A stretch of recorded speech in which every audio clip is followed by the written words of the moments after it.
Arizona Territory, August 1880. The dying light of the setting sun spilled molten gold across the cracked, desolate earth as shadows stretched long and ominous. That's when they saw her, limping through the sagebrush, her dress ripped open at the side, her hand pressed tight against her belly, blood seeping between her fingers like dark ink bleeding into white linen. The 5 cowboys on their tired horses slowed their gait, eyes narrowing at the sight of her. She was alone, barefoot, her body barely holding itself upright. Half dead already, it seemed. Her hair hung in tangled matted curls down her back, and her face was ashen, pallid as the bleached bones of the desert. She didn't cry out or scream. She just kept walking, one foot dragging behind the other as if the very ground was trying to swallow her whole. "Jesus," one of them muttered, instinctively tugging at his reins. "That woman's been shot." But none of the others moved. Silence stretched thick as dust until one man swung down from his saddle without a word, boots hitting the dirt with a firm, decisive stomp. His name was Fletcher Ward. At 29, he was tall and lean, with a face sun-browned from endless days under the relentless sun, hands rough from years of hard labor. Without hesitation, he started toward her, knowing if he waited even a second longer, she'd collapse. She dropped to her knees before he could reach her, trembling like a leaf in a storm. Fletcher crouched low, voice steady but quiet as a whisper in the stillness. "Hey," he said softly. "You with me?" Her eyes fluttered open, dazed, lips cracked and trembling. Fever burned behind her gaze, but she met his steady eyes. "Water?" she breathed out, hoarse as the desert wind. Fletcher quickly slid his canteen from his belt, lifting it carefully to her cracked lips. She drank in trembling, desperate gulps, her hands shaking fiercely as she clung to his wrist. Her voice was barely audible. "Name?" She blinked, struggling to focus. "Georgia," she managed, voice faint as a dying ember. Fletcher's brows twitched. Georgia Fletcher. That was her married name. Not anymore. A broken, faint laugh escaped her lips, dissolving into a weak cough. She looked away, pain etched deep into her features. Fletcher cast a quick glance over his shoulder. None of the others had moved. One rider turned his horse and started off down the trail, leaving her behind. Fletcher's jaw tightened. "Cowards," he muttered under his breath. He turned back to her, kneeling closer. "You've got a bullet in you. We need to find some shade. Fast." She nodded weakly, her hand still pressed against her side, blood soaking into the pale blue fabric of her dress. Fletcher carefully lifted her into his arms. She was so light, too fragile. He could feel every bone beneath her skin. She hissed in pain but didn't scream, her body trembling from exhaustion and shock. The sun bore down mercilessly as he carried her across the dry wash, heading for the cluster of cottonwoods where water awaited, if only they could reach it in time. His horse followed silently behind, obedient without need for command. He stayed by her side through the long, shadowy night, gently feeding her trembling lips with sips of water, dabbing damp cloths across her fevered brow. She never truly slept, her mind haunted by ghostly visions, moaning softly as her body fought the unseen demons within. As dawn's first light crept over the horizon, her grip suddenly tightened around his hand, and with trembling lips, she whispered a name he'd never heard before. "Elijah." "Who's that?" Fletcher asked softly, his voice barely above a whisper, wary of disturbing the fragile moment. "My boy," she breathed, eyes fluttering with a distant tenderness. "He's 5. Her voice broke, trembling with grief. "They took him. Fletcher, they took him." His breath caught in his chest, Your son? She nodded faintly, tears slipping silently from the corners of her eyes. And my girl, Ellen, she's just 7. I hid them in the brush when the men came, when they stormed into our home. I don't know if they... Her voice cracked into a sob. I have to find them. Fletcher's voice was steady, reassuring. You will. I promise you, you will. In that moment, something passed between them. No firm trust, not yet, but a fragile spark, an unspoken bond that whispered of hope. As dawn broke fully, she could barely sit up, her strength a thin thread. Fletcher built a small fire, brewed bitter coffee, and tore strips from his shirt to tighten her bindings. Near the stream, he found wild berries, dark and plump, and gently coaxed her to eat a few. When her fever threatened to rise again, they moved out, slow and careful. Fletcher fashioned a sling from his saddle blanket and hoisted her onto his horse, riding with deliberate patience, keeping her upright in front of him. She leaned back against his chest, too weak to hold herself, her body trembling. You don't have to, she whispered once, her voice faint. I know, Fletcher answered softly, his voice a quiet promise in her ear. But I couldn't just ride away. By evening, they reached the familiar outline of a ranch house, an old friend of Fletcher's, one who owed him more than a few favors. Inside, Maria, a kind-eyed woman, helped clean Georgia's wound and fed her broth while Fletcher gathered supplies. That night, Georgia finally lay in a proper bed, her fevered skin cooling as her strength slowly returned. Fletcher kept vigil by the window, watching the shadows dance in the wind. When the night wind stirred the curtains, she turned her head toward him and whispered, I remember your name now. He looked over, surprised. You do? You rode through our town once with cattle.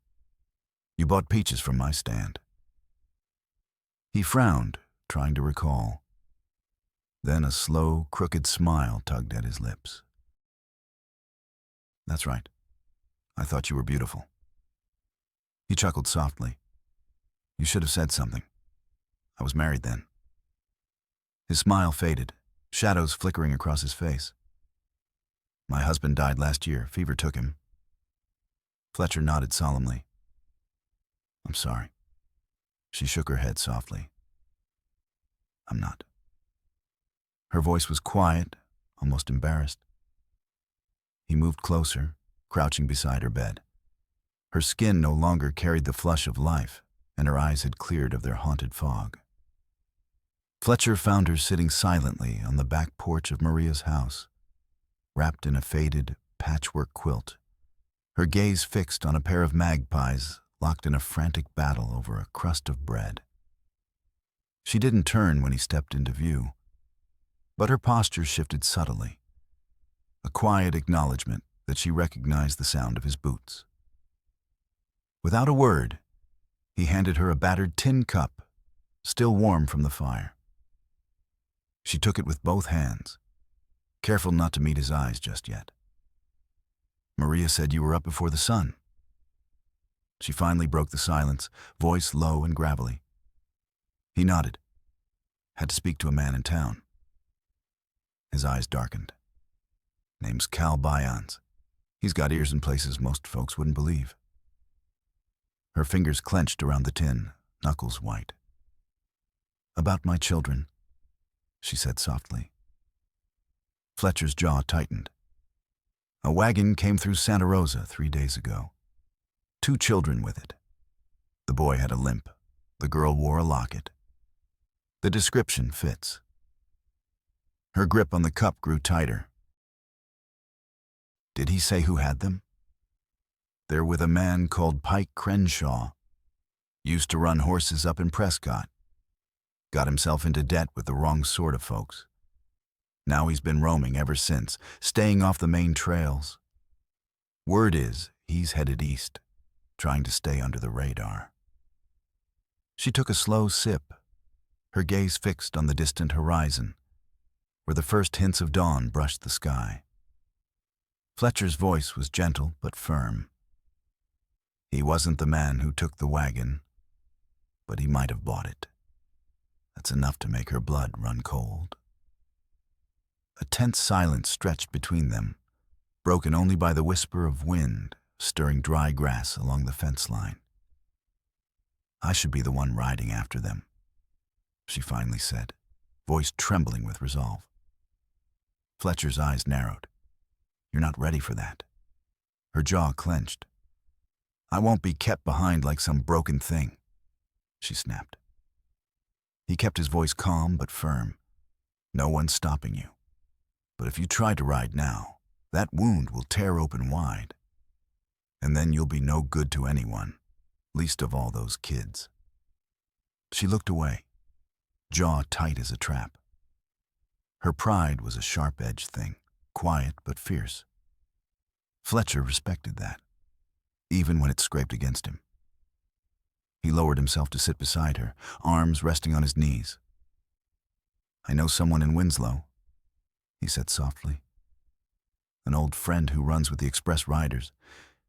He might know Crenshaw's trail."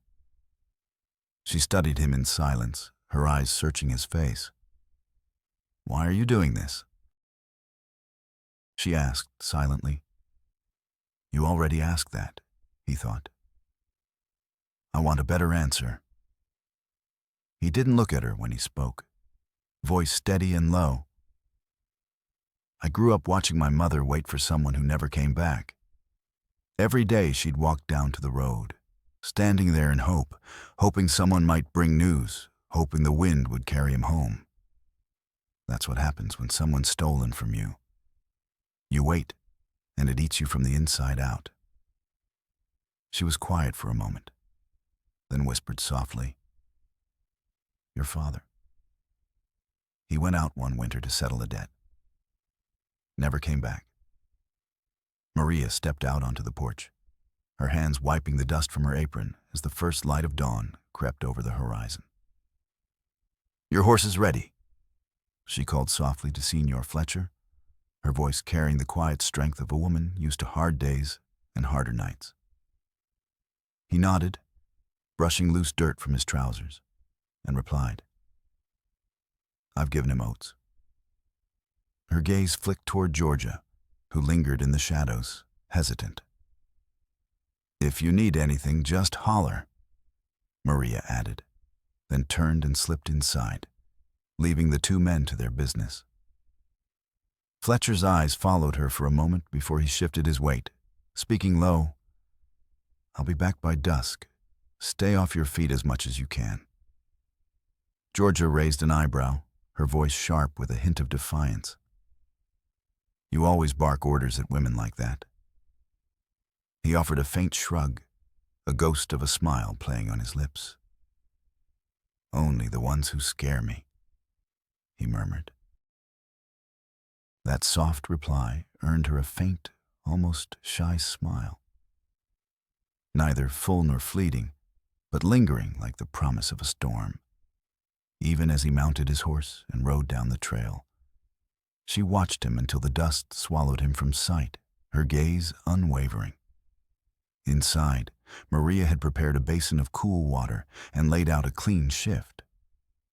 Georgia moved slowly, wincing as she adjusted her position, the ache in her side a dull reminder of the night's toll. She refused to look at the wound, knowing it was either healing or it wasn't. There was no point in wishing otherwise. Her fingers found a brush on the dresser, and she worked through the snarls in her hair with quiet determination. When at last her hair was tamed, she settled by the window, her hands resting in her lap as her eyes traced the trail Fletcher had taken. Night fell, and with it came news. Fletcher returned, dust darkening the brim of his hat, a folded paper tucked into his saddlebag. He dismounted and made his way straight to the porch where Georgia waited, silent and steady. "We crossed the Verde River 2 days back," he said, voice low. Heading for Milan Rim. Crenshaw's got 2 others riding with him, and my children are still with him. Her breath hitched, a cold knot tightening in her throat. No harm so far, he added quickly, as if trying to reassure himself more than her. Georgia pushed herself upright, her strength returning steadily. Then we leave at dawn, she said, voice firm. Fletcher didn't argue. He only nodded. We'll need supplies, blankets, medicine, enough food for a week. She stepped down from the porch, meeting his gaze squarely. I can ride, she declared. His eyes searched hers, then softened. I believe you, he replied simply. For the first time, an unspoken understanding passed between them. Something beyond words, an ember of trust kindling in the cold morning air. It wasn't just a plan to rescue her children. It was the start of something neither of them could name, yet both felt deep in their bones. Before the sun breached the horizon, they left under a sky still cloaked in shadows, the world holding its breath. Georgia rode Maria's old gelding, a steady, gentle sorrel with a quiet step and a calm, watchful eye. Fletcher rode beside her, his rifle slung across his back, saddlebags heavy with dried venison, soap, and the flour sack beans Maria had packed. When she finally pushed herself to stand, Fletcher's eyes never left her. You favor your left side when you ride, he noted softly, a quiet observation amid the stillness. She wiped her palms on her skirt, her fingers trembling slightly. It pulls less, she replied, voice low and steady. And you'll reopen that wound if you keep twisting like that. Figured that out this morning. He stepped closer, reaching into his saddlebag to retrieve a small tin. Maria gave me this. Pine tar and bear fat. For the skin, he explained, pulling the hem of her blouse just enough to spread the salve over the bandage. His fingers were rough, calloused from years of hard work, but gentle as he worked. She held her breath, standing still as the cool salve touched her skin. You always know what to bring, she murmured. He shrugged, a faint smile touching his lips. Had practice? Spent 3 winters trapping along the Gila. Took a musket ball through the thigh once, had to stitch it myself with a bone needle. Her gaze drifted to the tin in his hand, then back to his face. Ever think about settling down? She asked softly. He replaced the lid, then met her eyes with a flicker of something unspoken. Used to. Now, I don't know yet. They rode on after the sun crested its highest point, heading north where cottonwoods thickened along the edge of the rim. Fletcher kept a sharp eye out for signs, broken branches, a scrap of cloth, anything that might whisper clues about the children's trail. Near a bend in the trail, Georgia pulled her horse to a halt. Here, she said, pointing at fresh hoofprints in the dirt. Fletcher dismounted and crouched beside the shallow, broad print. Wagon wheel, he confirmed, eyes narrowing. Less than a day old, judging by the freshness. He glanced toward the slope ahead, an abrupt turn into a gully cloaked in cedar shadows. They're not far, he muttered under his breath.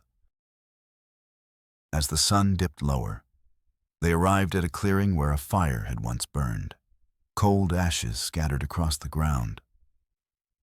Fletcher knelt, feeling the faint warmth still lingering beneath the ash. Last night, he whispered, voice low. Georgia stepped to the edge of the clearing, her gaze fixed on a fluttering strip of fabric caught on a thorn bush. Her hand trembled as she gently untangled it. Ellen's, she breathed, voice thick with emotion. I tore this from her hem last spring, caught on a fence. Fletcher moved beside her, eyes scanning the surroundings. They're close. If we push hard tomorrow, we can catch up. She clenched the fabric tightly in her fist. If he's hurt them, he won't wait long. Her voice was steady but edged with doubt. You can't promise that, Fletcher said quietly. No, she admitted. But I can put a bullet between his eyes if I have to. Her face remained calm, but her shoulders relaxed just a fraction. She nodded once, a silent agreement. They made camp a short distance from the clearing, nestled in a hollow beside a dry arroyo where sagebrush grew in thick clusters. Fletcher gathered fallen branches as Georgia built the fire. When it caught, she sat cross-legged beside it, her hands stretched out over the flickering glow. Fletcher kept his back pressed against a jagged outcrop, the night air thick around him. So, what's really changed? He asked, eyes drifting upward to the endless tapestry of stars scattered across the ink-black sky, like tiny sparks spilled across a dark velvet cloth. He'd never thought he'd find someone willing to stay. Not in this lawless land where promises were as fragile as glass. Georgia hesitated, silent, her breath caught in the quiet that stretched between them. Outside, the wind stirred the skeletal branches overhead, whispering secrets only the night understood. She finally spoke, voice low and rough. I stayed in a house I didn't want to be in for 9 long years. Not because I was wanted there, but because I didn't know where else to go. Fletcher turned his head slowly, meeting her gaze in the dark.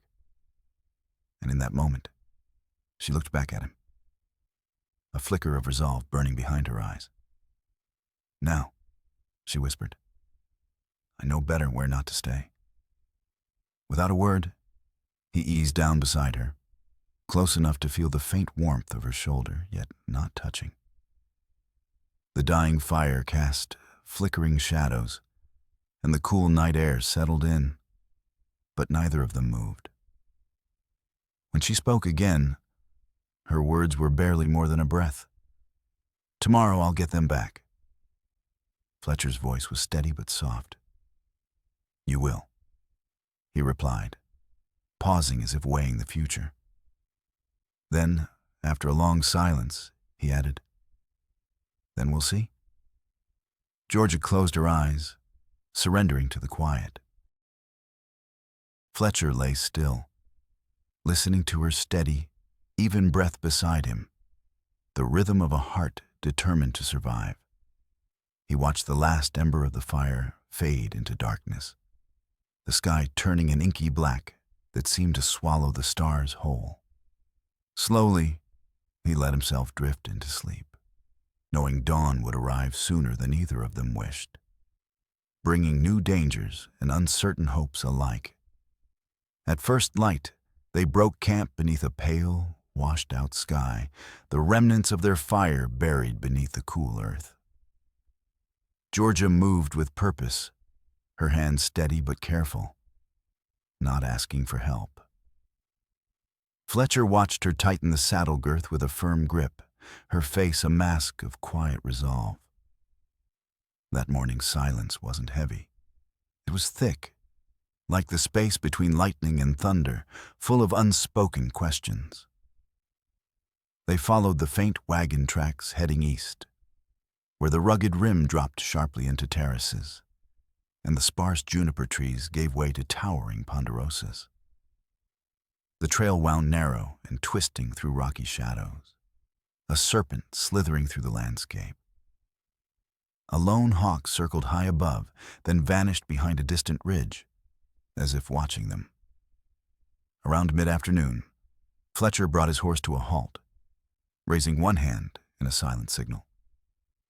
Georgia reined in beside him, her eyes fixed on the ravine ahead, a shadowed scar between 2 jagged outcrops. There, nestled in the hollow, was a battered wagon. One wheel was cracked and propped up with a crooked branch. A faint trail of smoke curled upward from a small cook fire beside it. She didn't speak, but her knuckles whitened on the reins, her jaw clenched tight. Fletcher's eyes scanned the scene with practiced caution. One man sat by the fire, sharpening a blade or tool. Fletcher crouched behind a jagged outcrop, his eyes piercing through the shadows as he peered down into the clearing below. From this vantage point, he could see a battered canvas tarp tucked behind the battered wagon, barely hiding a small, trembling shape beneath a rough blanket. Heart pounding, he shifted his gaze to Georgia, who stood tense and silent beside him. "They're there," he whispered, voice low but steady. Relief flickered across her face, but she kept her guard, her eyes sharp as a hawk's. Fletcher pointed toward a rough-hewn man by the horses, his figure shadowed in the fading light. "That's Crenshaw," he murmured. "I'll draw him away. When I give the word, you head straight to the children." Georgia's jaw clenched, eyes narrowing. "What's the signal?" she asked, voice barely above a whisper. Fletcher reached into his pocket, pulling out a strip of crimson cloth. "When the coast's clear, I'll tie this to the mosquito netting. That's your cue." She nodded, her face set like stone, resisting the storm of emotion inside. Fletcher moved like a ghost, circling wide and low, until he reached the far side of the clearing. He stepped into the open, rifle slung across his back, hands loose at his sides, calm but ready. Crenshaw looked up, squinting into the dusk. "Lost your way, stranger?" His voice was rough, edged with suspicion. Fletcher's reply was smooth, unthreatening. "Looking to trade. Heard you got a wagon? Might be interested." Crenshaw's eyes flickered with caution. "Not for sale." Fletcher shrugged. "Didn't say I was buying. I've got fresh coffee and salt pork. Thought maybe we could talk." Crenshaw's gaze sharpened, wary. "You alone?" Fletcher nodded casually. Two more rough-looking men stepped closer, hands drifting near their belts, fingers tightening on their guns. Fletcher kept his pace slow, unhurried, nonchalant. He paused near the fire, letting the heat seep into his boots, his eyes flicking to Georgia as she silently slipped behind the rocks, ghosting out of sight. Crenshaw sniffed, suspicion thick in his voice. "You don't smell like a trader." Fletcher chuckled softly. "And I sure don't dress like one." He met Crenshaw's stare. "I'm here for the children." Silence fell over the clearing, thick as dust. Crenshaw's hand shot out, but Fletcher was faster. His rifle butt cracked against Crenshaw's temple before the man could draw his pistol. Crenshaw crumpled, unconscious. Two of the men lunged forward, but Fletcher ducked, firing a single shot that grazed the taller one's shoulder. The third tried to bolt, but Georgia was quicker. Her pistol swung out, striking the fleeing man across the face with a sharp crack. He went down, dazed. Fletcher stepped over Crenshaw's fallen form, kicked aside his revolver, and headed toward the lean-to. Georgia was already there, kneeling with gentle urgency, pulling back the flap. Inside, a boy's head peeked out, dark hair tangled and wild, eyes wide with fear. Behind him, a girl clutched a rag doll so tight her knuckles turned white. "Ellen," Georgia whispered softly. "Elijah." The girl blinked once, then let out a cry that shattered the tense quiet, a raw sound that seemed to tear through the air. The children clung tight to their mother's waist, their tiny fingers never loosening as they rode double on the rough trail. They made camp just within sight of the quiet bend in the river, where the water moved slow and low, and the stones along the bank radiated a warm, sun-kissed glow. Georgia sat beside Fletcher, her knees drawn up to her chest, watching her children sleep near the flickering fire. "They remembered me," she whispered softly. "I was scared they wouldn't. But they never stopped being yours." Her gaze flicked toward him, eyes unreadable in the flickering shadows. "I don't know where to go now. I can't take them back to what we had. You don't have to. I don't have anything else." Fletcher's jaw tightened, but he kept his gaze steady. "You have me," he said quietly. She was silent for a long moment. Then, without a word, she leaned over, resting her head lightly on his shoulder. He didn't speak, didn't move. Just let the silence settle around them, heavy and thick as the night. The fire crackled softly, its glow flickering over their quiet forms. Somewhere downstream, the call of a night bird echoed through the darkness. And for the first time in what felt like forever, she allowed herself to believe they might finally be done running. The next morning, a soft mist hovered over the river, blurring the jagged edges of stones and cottonwoods, turning the world into a quiet watercolor. Georgia was the first to rise, wrapping herself in Fletcher's coat, and made her way to the water's edge. Her children were nearby, squatting on their heels, tossing pebbles into the current, their faces peaceful in the dawn light. Elijah's limp was more pronounced after the ride, but he never complained. His quiet resilience was etched into every slow movement. Ellen whispered softly to her doll, setting it on a flat rock, watching as if expecting it to answer her back. Fletcher sat near the fire's edge, rubbing down the tired horses, the morning air crisp and sharp.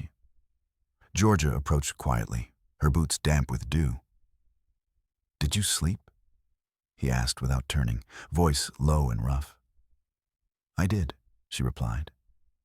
"Better than I thought I could." He shot her a quick glance, eyes squinting against the rising sun. "They'll need shoes and new coats." Ellen's is barely holding together. Georgia hesitated, then spoke softly. "There's a woman in Pine Hollow.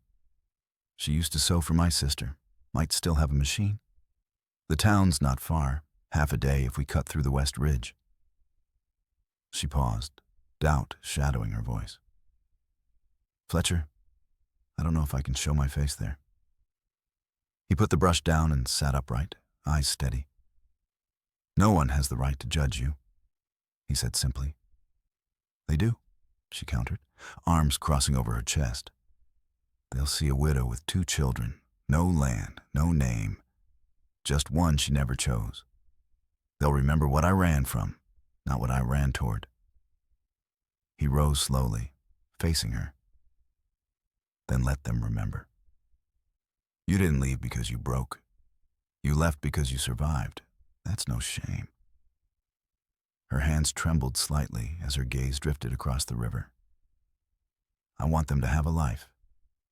One with walls that don't echo when they speak. A place they can call their own." Fletcher's voice was steady. It was a quiet town. Just 2 dusty streets lined with weathered clapboard buildings. One blacksmith shop, a faded church bell that hadn't tolled since spring. Georgia led the way along the rutted road toward a small, humble house tucked beneath the sweeping arms of an ancient oak, its branches leaning like an old friend. An older woman answered the door, her hands still speckled with flour from the morning's chores. "Martha." Georgia's voice was steady, but her eyes held a weight. The woman blinked, surprise flickering across her face. "Well, I never thought I'd see you again," she murmured. "I need work and my children need clothes," Georgia replied softly. Martha stepped aside without a word, her face a quiet acceptance. "Come in then." Inside, The air clung with the scent of warm bread and the faint, clean smell of soap. Ellen clung tightly to Georgia's skirt, her eyes wide with uncertainty, until Martha crouched down and offered her a slice of steaming cornbread. Elijah took it eagerly, his face bright with innocence, then pressed himself close to Fletcher's leg, trusting without question, settling in as if he'd always belonged there. Martha nodded, offering refuge in the back room, a place to rest for a while. An act born not of charity, but of quiet, mutual need. Fletcher found work nearby, repairing fences and tending to a half-frozen herd of cattle, each evening returning with dirt-streaked boots and a saddlebag filled with fresh eggs. By the third week, Georgia stood behind the counter of the town's mercantile, her hands steady as she measured sugar and carefully wrapped beans in brown paper. She didn't flinch when townsfolk came through, some averting their eyes, others nodding politely, a few offering genuine smiles. One evening, beneath the porch, Fletcher carved a small pine horse for Elijah, shavings curling onto the wooden floor. Georgia sat beside him, watching the delicate spirals fall. The late summer warmth still lingered, but the sky hinted at autumn's approach, cool and clear. "Do you miss it?" she asked softly. The quiet, the silence. He leaned back, a slow breath. "Sometimes," he admitted, "but not like I thought I would." "What changed?" His gaze softened as he looked at her, voice steady but sure. "You did." She reached for his hand, not hesitant, but with a quiet strength earned through hardship. Folding her fingers into his, she leaned closer. "I want to marry you," she said simply. He blinked, surprised. "You sure? I've lived a life where my worth was decided for me. Now, I want to choose it myself, and I choose you." Her eyes flicked to her children, curled together in quilts, safe and sleeping. "I choose you." Fletcher's grip tightened around her hand. "Then we'll build a good life, one that's honest, gritty, but full of meaning." The wedding was humble but heartfelt. A preacher from the next town, a borrowed blue ribbon for Georgia's hair, Ellen clutching a basket of wildflowers. Elijah stood stiffly beside Fletcher, his small hand tucked deep in his coat pocket, trying to look serious beyond his years. Under the old oak behind Martha's house, they said their vows. No fanfare, no music. Just the simple words, the clasped hands, and the promise that this time, nothing would be taken away.